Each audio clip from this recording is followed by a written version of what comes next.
এই তোরা যারা আমাদেরকে বউ ব্যবসায়ী, তোরা দেখ দেখ তোরা আমাদের লেভেলেই নাই।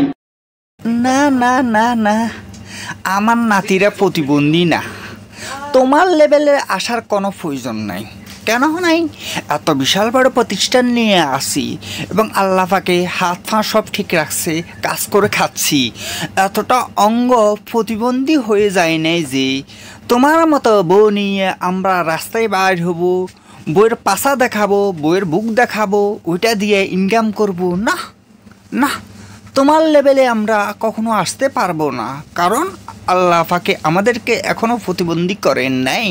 আর প্রতিবন্ধী হইলেও আমার নাতিরা তোমার মতো বউ ব্যবসা করে খাবে না। তাই তুমি একজন বউ ব্যবসায়ী, কারণ বোর পাশা দেখাচ্ছ, বোর বুক দেখাচ্ছ, এ বোর পাশা বুক দেখাইয়া ইনকাম করে খাচ্ছ। তুমি তো প্রতিবন্ধী। তুমি যদি প্রতিবন্ধী না হইতা, তোমার বউকে ঘরে রাখতা, তুমি কাজ কাম করে খেইতা। এখন তুমি প্রতিবন্ধী বিদায়ী তোমার বউকে রাস্তায় উঠে দিছ পাবলিককে দেখানোর জন্যে। ওই দেখাই দেখাই মনে করো খাচ্ছ। আর আলহামদুলিল্লাহ, আমরা তোমার লেভেলে আসার কোনো প্রয়োজন নেই। আমাদের ব্যবসা প্রতিষ্ঠান আছে, আমাদের কাজ কাম আছে, আমাদের অঙ্গ সব কিছু মহান রাব্বুল আলামিনে সুস্থ রাখছে। আমরা প্রতিবন্ধী না, বুঝছো? তোমার লেভেলে আসার কোনো প্রয়োজন নাই, বুঝছো?